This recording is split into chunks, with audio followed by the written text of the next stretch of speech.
Afternoon sunlight slips through the leaded glass of my childhood home, painting golden patches across the old hardwood. I didn't mean to drop by today. Only ended up here because a meeting in Spokane got canned, and suddenly I had an empty hour, a small miracle for someone who lives by color-coded calendar blocks. I close the door behind me, grinning when the second hinge groans the same way it always has. Dad keeps saying he'll fix it. 12 years and counting. My steps land soft on the frayed carpet runner as I head for the kitchen, still clutching a bag of bread from Mom's favorite bakery. I can't wait to see her face. Then I hear my name. It stops me cold. Once the appraisal clears, we can list it. Sienna's payments were gifts.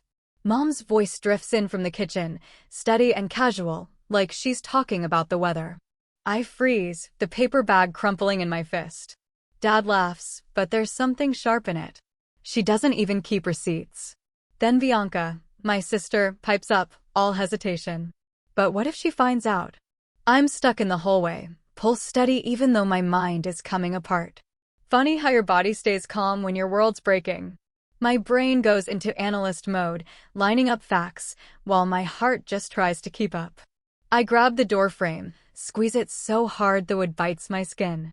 This house, every inch of it is mapped into me. This house I've been paying for. 9 years. $128,000. All temporary help while they got back on their feet. Just last week, I sent another $2,150 for the mortgage. The notification popped up on my phone while I waited for coffee, and I transferred the money without thinking, like always, like family's supposed to. Suddenly, everything snaps into focus. Every suspicious look, every real estate flyer hidden under magazines, every weird question about property values I shrugged off. It all lines up now. Growing up here, I was the workhorse.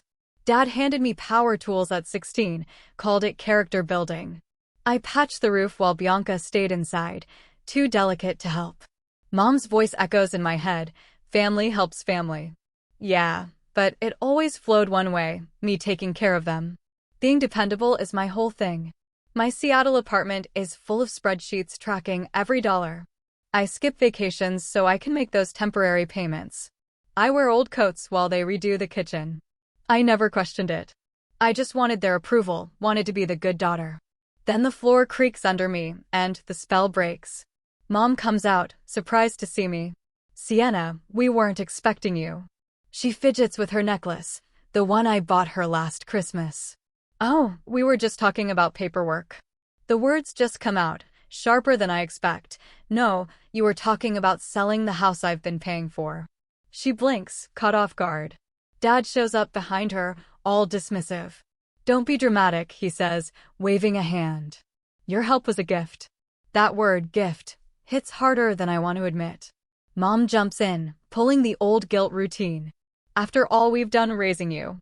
Bianca won't even look at me, just shrinks back like she did when we were kids, and I took the fall for her messes. For a second, I doubt myself. Maybe I got it wrong. Maybe there's some explanation that makes sense. But then I remember, Sienna's payments were gifts. My back straightens. My analyst brain kicks in, already planning how to document every dollar I've given them. My breathing slows. I look them in the eyes. I'll be in touch, I say, voice low. I turn for the door. Sienna, wait, Mom sounds scared now. She's never seen me walk away from a family fight, but I keep going. My steps are slow but steady. I set the bakery bag on the table by the door. A final offering, I guess, to a place that never really deserved it.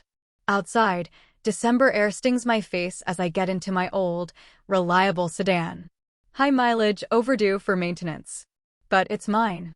I sit for a second, keys in hand, and let myself feel the cold. The engine rumbles on and I pull away, sneaking one last look at that old Craftsman porch. I can still see summers spent sanding, staining, while Bianca stretched out with lemonade, always pretending she was the queen of the block. Seattle waits down the highway, and for the first time in ages, the drive feels wide open, not like I'm running from something, but like I'm actually heading somewhere. Next day, the rain hits hard, classic Seattle, right? And I'm hunched over my desk, financial records fanned out everywhere.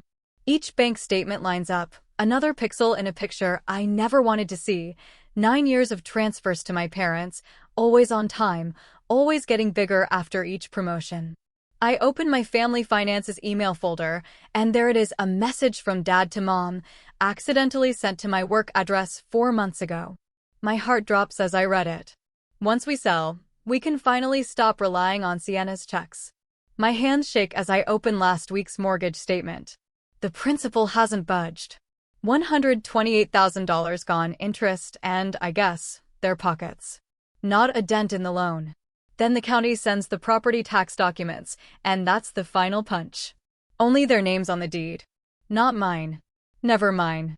Even after I paid for the new roof, drained my vacation fund for the plumbing, shelled out for code repairs, nothing.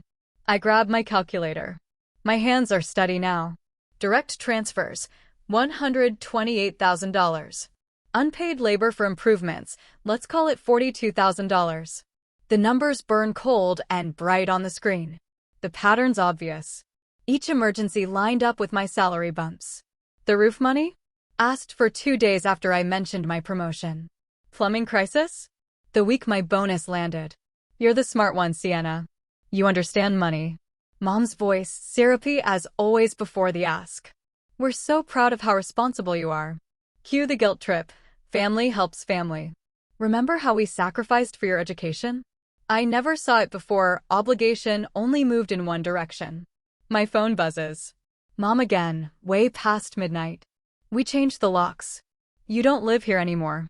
Let's see how independent you really are. It should crush me, but honestly, it's almost a relief. The truth, finally out in the open. I text back. Message received. Thanks for the clarity. No tears, no dramatic breakdown. Just a new kind of sharp-edged calm. They didn't just change the lock. They closed the last door between us. Mom orchestrated everything, every guilt trip dressed as a compliment, every dig at my toughness compared to my delicate sister. She was the mastermind.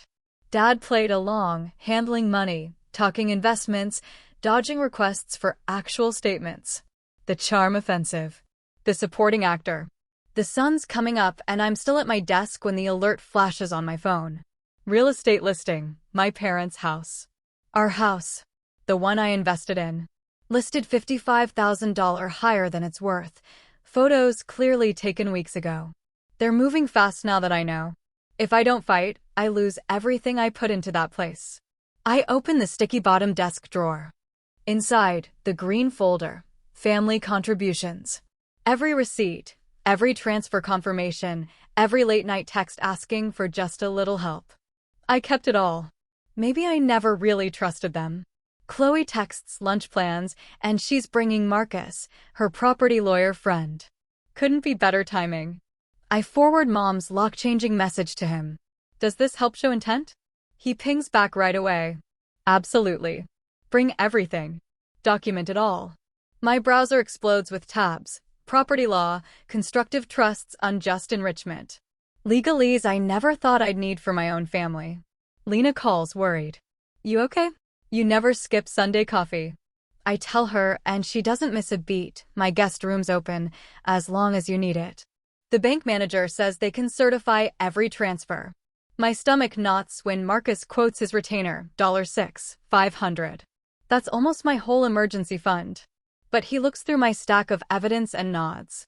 We have a strong case for equitable ownership. Honestly, this kind of financial manipulation isn't rare. I've seen it before, so nothing surprises me anymore. That afternoon, his paralegal files the first paperwork, a temporary injunction to stop the sale until we sort things out. I hand over the retainer check and the attorney looks at me, asks if I'm okay. I nod and, weirdly, I actually am. Turns out, finding out my family saw me as a bank account hurts less than I thought. Now I'm treating it like business, too. As soon as the check leaves my hand, my last bit of security turns into a lawsuit. Still, for the first time in 9 years, my money's doing something for me, not just bailing them out. 4 days later, a cease and desist letter shows up, heavy cream paper, expensive, embossed letterhead practically shining under my kitchen light. I run my finger across the raised print. The irony hits me. My parents never hesitated to spend big when it came to defending themselves. You are hereby instructed to cease all defamatory communications regarding the property at 1742 Elmwood Drive, it says. The formality is almost comical compared to my mother's tearful voicemails. These legal threats, they prove my silence scares them more than any accusation could. My phone buzzes again, Uncle David this time. Fifth family call today. Sienna. Honey, how could you do this to your own parents? He sounds just like he did when I was a kid getting scolded for climbing too high. After everything they've done for you. I close my eyes and breathe. Everything they've done for me, or everything I've done for them. This isn't about money, he says. He's right. It isn't. My voice is calmer than I expected. It's about being seen. It's about honesty. He sighs, long, tired. Your mother is devastated. Your father can't sleep. I picture the neat stack of mortgage statements in my cabinet. 9 years. $128,000. I'm sure the new countertops, paid for by me, will help them cope. After he hangs up, I give in and open Instagram. Bianca's latest post. She's on our parents' porch swing, looking for me, I guess. Family is everything, the caption says. Heartbroken that someone would choose money over love. 27 comments from people who never saw a single transfer receipt. My scrolling gets interrupted by the doorbell, a courier with more papers from my parents' lawyer. The inventory list says they're already selling furniture, including my grandfather's desk, the one he left to me. I set the documents next to my spreadsheets, weeks of work. Columns full of dates, amounts, emails, texts. Every dollar, every conversation, documented with the same focus I bring to my job. While I'm entering the latest numbers, Grace, my boss, calls. I update her on what's happening. Take all the time you need, Sienna. The Johnson portfolio can wait. I tell her I appreciate it, but honestly, work is what's keeping me steady right now. Still, court might mean I need some flexibility. You've got it, she says, and gives me the number of a property specialist, someone who helped the company for free last year, and apparently she's brilliant. I scribble it down, and for a second, gratitude takes the edge off my anger. My blood relatives are lawyering up against me, but the people I've chosen are quietly building a safety net I can actually trust. Later that night, I swing by Ben's place to pick up documents. He works in property assessment, always happy to help. As I head into the coffee shop, I run right into Bianca. She recognizes me instantly, her eyes go cold. Well, if it isn't the money-hungry daughter, she says, loud enough for everyone to hear. I step back, needing space. Bianca, you're tearing this family apart over money. Her voice cracks, she means it, even if she's putting on a show. How could you do this to Mom and Dad? They gave you everything. For a split second, I see my little sister, the one who used to braid my hair and cry when I left for college. But then I remember that conversation in the kitchen, her nervous whisper, but what if she finds out? This isn't about money, I say. My hands shake, but my voice stays steady. It's about getting credit for what I've done. Something shifts in her face, guilt maybe. They're our parents, Sienna. They raised us. And I've been raising them financially for 9 years. I hold her gaze. How long have you known what they were doing? She looks away. I've got my answer. I walk past her, stop at the door. They're selling Grandpa's desk, by the way. The one he wanted me to have. And then I leave. As I walk to my car, I call the number my friend gave me. Marcus's office hits me right away with the scent of lemon polish and old books. It feels like stepping into another time. He doesn't bother with a laptop like the other lawyers I've met. Instead, he fans out my paperwork across this huge oak desk, studying every page like he's decoding some ancient map. You've documented everything, he says, clearly impressed. There's a stack, bank transfers, text confirmations, emails, all of it. I shrug. I'm a financial analyst. This is just how my brain works. He picks up one particularly damning email. And they actually acknowledge these payments were for the mortgage? I nod. Every month, 9 years running. He leans back, eyes sharp. You have a strong case for equitable ownership. You've contributed consistently, and they knew exactly what those payments were for. Plus, you've put in sweat equity, made improvements. He taps his pen against the wood. But listen, this is crucial. I lean in, heart pounding. Do not confront them. Don't give them a heads up. Your paperwork is your shield. His voice is calm, but there's steel underneath. We'll file the injunction to stop the sale, record any harassment, and get ready for court. Let them make the first move. For the first time since I found out what they were doing, I feel like I'm standing on solid ground. You have leverage they don't see coming, he goes on. They expect the dutiful daughter, someone who'll fold under pressure. They don't see the analyst ready to take their game apart piece by piece. Walking out of Marcus's office, something shifts in me. It's not just that my parents took advantage of me, they manipulated me. But now I have the proof. When I get home, there's a package waiting. Inside is a family photo, my face cut out. The jagged edges say everything about my mother's state of mind. The sight of it hits hard, slipping past all my logical defenses.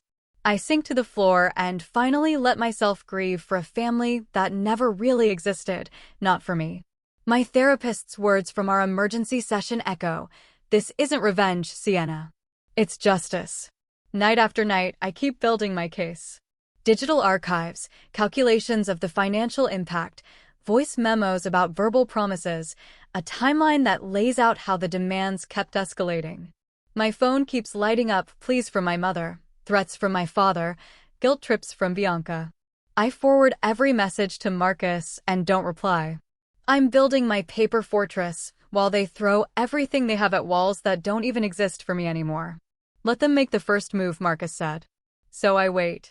I don't respond, just prepare formal replies for their desperation. A week after forwarding a particularly nasty text from my father to Marcus, I get a formal notice from their attorney. They're requesting mediation. I can't help but smile. Finally, they have to respect a boundary, even if it's only because a lawyer told them to. I open my laptop, click through the folder of emails I've been saving. The ones where my parents talk about me as their personal bank. The ones where they plan to sell the house, trying to squeeze out every last dollar before cutting me off. My phone rings. It's Marcus. We've been assigned to Judge Winters, he says, and I can hear the excitement in his voice even though he tries to keep it professional. She specializes in family financial abuse cases. For the first time in weeks, something like hope stirs in my chest. The next day, I'm back in Marcus's office. It smells like lemon polish and expensive cologne. He spreads my documents across his mahogany desk while I review the filing one last time. 38% equitable interest, I say, tapping the highlighted section. Based on $128,000 contributed over 9 years. Marcus nods, his silver hair catching the morning light. The motion to freeze the property sale during litigation is ready. Once it's filed, they can't sell without a judge's permission. I slide my forensic analysis across the desk, 9 years of transfers, text messages about payments, photos of me fixing the roof. Every piece of evidence in order, a clear pattern of what they did. Marcus actually grins. Most people show up here with shoeboxes full of receipts. You built a case an accountant would envy. I smile a little. Numbers don't lie, even if people do. The deposition requests feel like battle lines.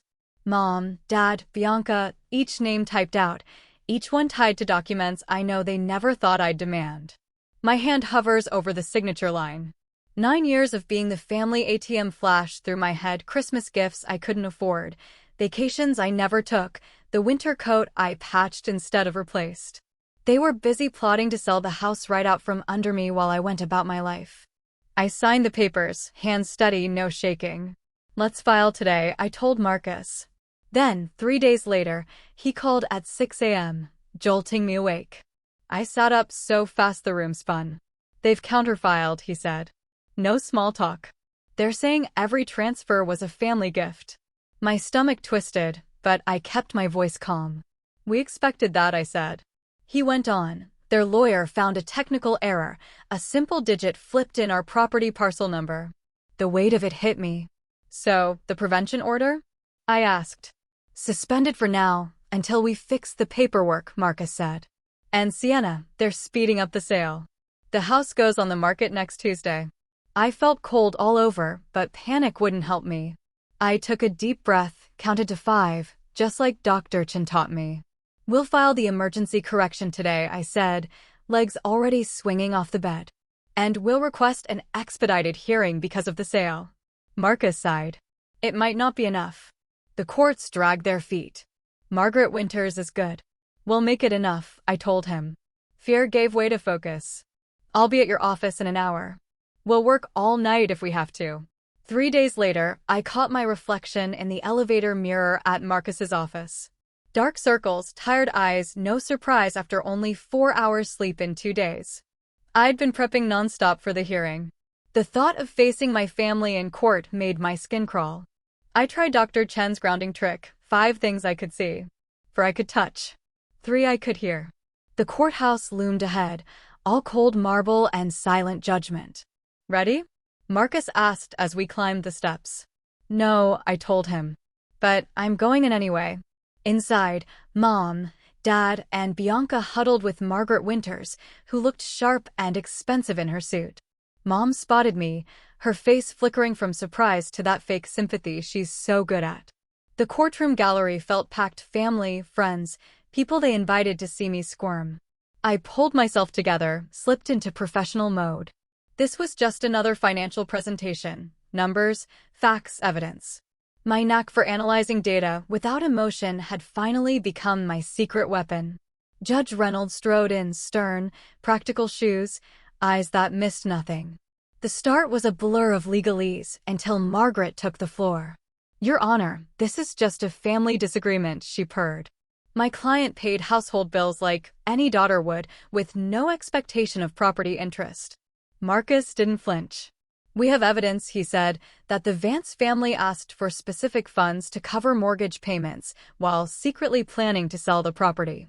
The gallery buzzed when he mentioned our new filing. Also, we found out yesterday that the defendants have been clearing valuables out of the house before this hearing. Judge Reynolds' eyebrows shot up. Is that true, Mrs. Winters? Margaret looked rattled for the first time. My clients were just organizing their things. Then they won't mind a court-ordered inventory, the judge replied. Dad's face turned red. He hissed at Margaret, but she shut him down with a raised hand. Their whole act started to crumble as the judge made notes. Even their hand-picked supporters looked uneasy as Marcus laid out our evidence: text messages begging for help with the mortgage, bank transfers labeled house payment, photos of me fixing windows while my sister lounged in the sun. Your Honor, Marcus wrapped up, we request an immediate injunction on the sale and expedited mediation. Mom tried to jump in, her voice doing that trembling thing that always made me back down as a kid. Sienna has always been so sensitive, Mrs. Vance. Judge Reynolds cut her off. This court deals in financial evidence, not character assessments. I felt the room shift. People who'd known me forever were seeing things differently. In the back row, my old math teacher gave me a tiny nod. I saw respect in her eyes.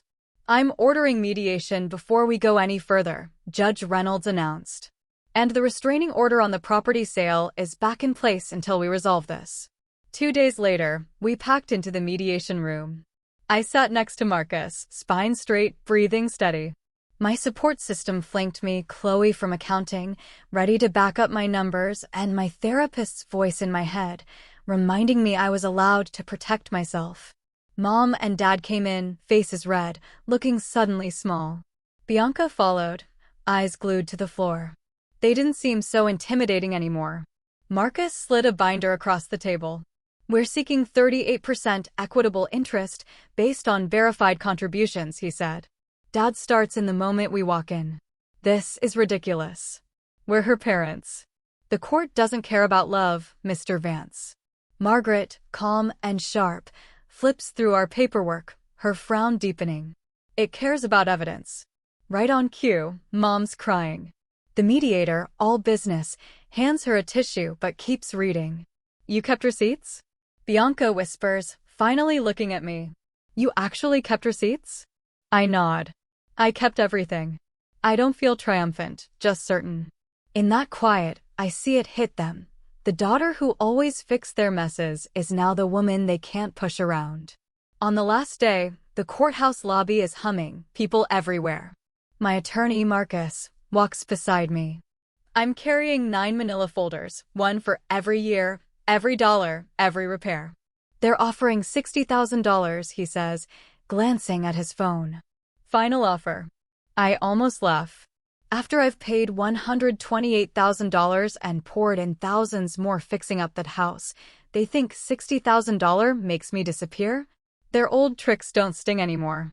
Let them know we're moving forward, I tell him, tugging my blazer straight. Marcus nods, glasses flashing in the sunlight. He warns me, they brought reinforcements. He's right.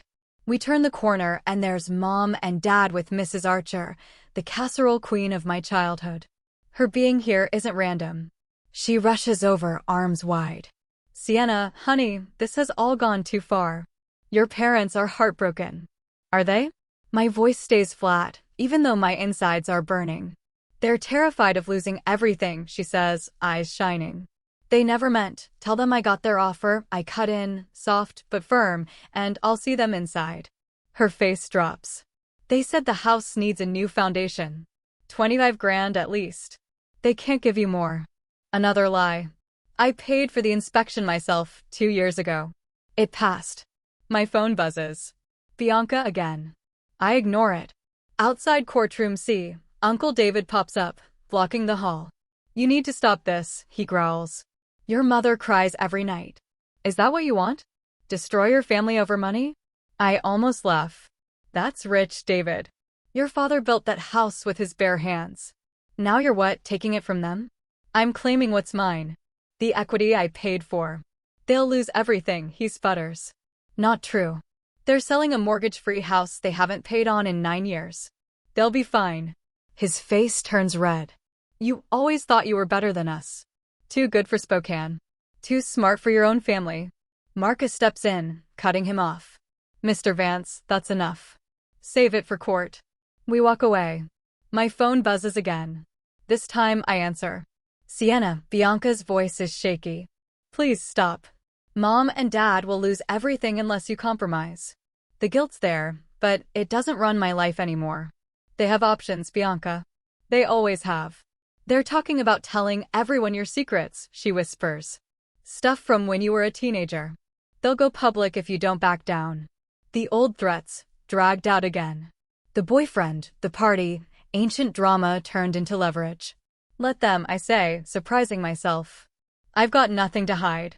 Inside, the courtroom's packed, relatives everywhere. This was never supposed to get so public, but here we are. 10 minutes before the hearing, Marcus stiffens. New development. Someone claims you said the money was a gift. Who? Daniel Carter.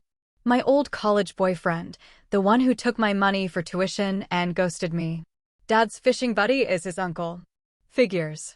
Can they do that? I ask. They can try, Marcus says. We're ready. Remember the bathroom renovation receipts? My stomach drops. That contractor's out of business. Those receipts are gone. For the first time, doubt creeps in. What if all this paperwork still isn't enough? Marcus sees it on my face. We've got the text messages, he reminds me. They prove you expected repayment. That's our best evidence. The judge walks in, steel gray hair, sharp eyes, the kind that miss nothing. The testimony kicks off, my parents putting on their best generous provider faces, talking like they just helped their grown daughter buy into the family home. That story doesn't last long. Judge Winters leans in. So, Mrs. Vance, you're saying you never even talked about selling the house? Never, my mom says, almost offended. This was Sienna's home too. Marcus stands up. Permission to play recording exhibit C. Suddenly, Mom's voice fills the room. Once we sell, you and your father can finally take that Alaska cruise. Her face just drains of color. Dad starts shifting in his seat, looking for an exit that isn't there. Mr. Vance, you said you never promised to pay any of this back. Is that right? Judge Winters asks. Dad nods, trying to sound confident. That's right. These were gifts. Family gifts. Marcus barely waits for him to finish. Your Honor, I'd like to present Exhibit F, a text from Robert Vance to Sienna, June 14th last year. Up on the screen, Dad's message. Thanks for covering property taxes again. We'll square up when the market improves. Dad tries to talk his way out, just a figure of speech. Judge Winters raises an eyebrow. And then comes the moment I've been waiting for since that awful day in December. Marcus wheels in a cart stacked with 9 thick binders, each one labeled by year. Your Honor, here's Sienna Vance's complete record of contributions. For 40 minutes, the courtroom goes dead quiet as Marcus walks everyone through every dollar: mortgage payments, property taxes, renovations, repairs, all backed up with bank statements, receipts, emails. The forensic accountant explains Miss Vance started paying at 24, and her contributions increased as her salary grew. The chart shows my payments climbing from $850 a month to $1,200, $2,150, as I moved up from entry-level analyst to a senior position. Finally, Marcus clicks to the email that started all this. On the big screen, Mom's message to the real estate agent: Sienna's payments were gifts. She has no legal claim. Right beside it, a second email pops up. Sent 3 days later. We changed the locks. You don't live here anymore.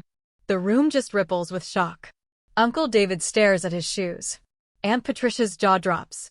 Their story about the ungrateful daughter crumbles in an instant. Then Bianca takes the stand, their last shot. Under cross, she can't hold it together. Did you know your parents plan to sell the house? Marcus asks. Bianca looks at them, then at her hands. Yes. Did you know they meant to cut Sienna out of the proceeds? Another long pause. Yes. Even though she paid the mortgage for 9 years? Bianca shrugs, voice barely a whisper. She could afford it. I couldn't. Next up, the financial forensic guy. He walks the court through the math. My total contributions, with improvements and interest, add up to $154,800. Based on market value, that's about a 38% equity stake in the house. Judge Winters doesn't need much time. The court finds that Sienna Vance has established a 38% equitable interest in the property at 1472 Ridgeline Avenue. She orders the house sold, proceeds split under court supervision. My parents' lawyer jumps up, asks for an appeal. Judge Winters doesn't even blink. Appeal denied. The evidence is overwhelming. And, just like that, it's over. I just sit there, letting it sink in. No joy, no gloating, just this heavy weight finally sliding off my shoulders. Court adjourns. Mom tries to come over. Sienna, we need to talk about this as a family. I don't look at her. I gather my things, my silence saying more than words ever could. Outside, the sun hits the courthouse steps, winter in full swing. I thank Marcus, my voice steady for the first time in months. What now? He asks. They sell. I get my share. We move on. It all becomes real in the math. House value, $810,000. My share after legal fees, $307,800.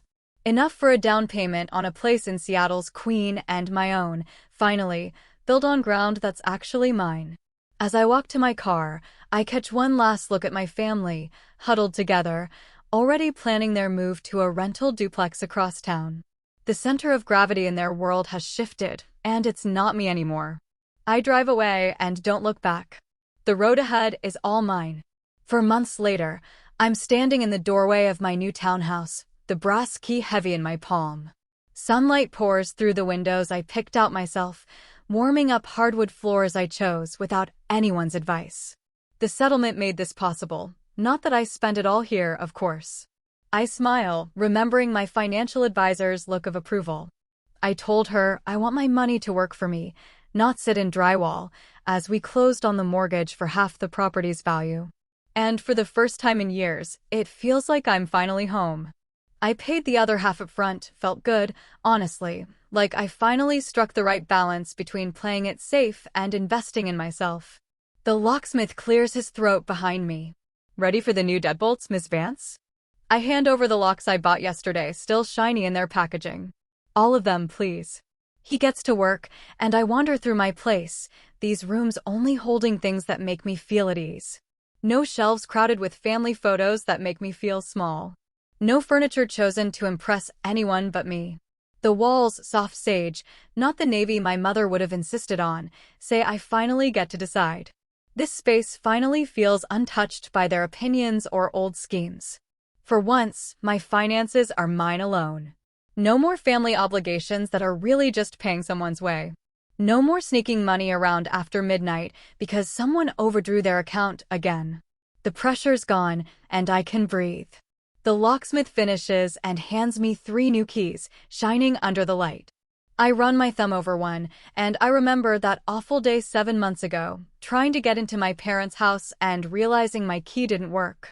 They'd changed the locks while I was off gathering papers for my lawyer. That was the final cut. Now, I'm the one changing locks, and it's my own choice. Later, I take the old brass deadbolt I'd removed from my parents' door, grabbed it before their locksmith showed up, and tuck it into a small wooden box. It's the last piece of that life they pushed me out of. I close the lid and slide the box up onto a high shelf in my closet. That night, an email from Bianca pops up, "Family healing needed." The subject line alone is enough to make my eyes roll. I open it, not anxious, just curious.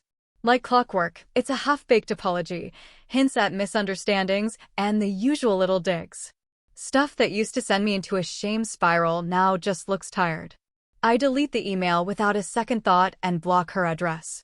No anger, no drama, just a quiet certainty. The break holds. In my journal that night, I write, "I realized my worth isn't about what I give to others." The words come easy now after months of therapy. That old need to please everyone, named, tamed, and finally manageable.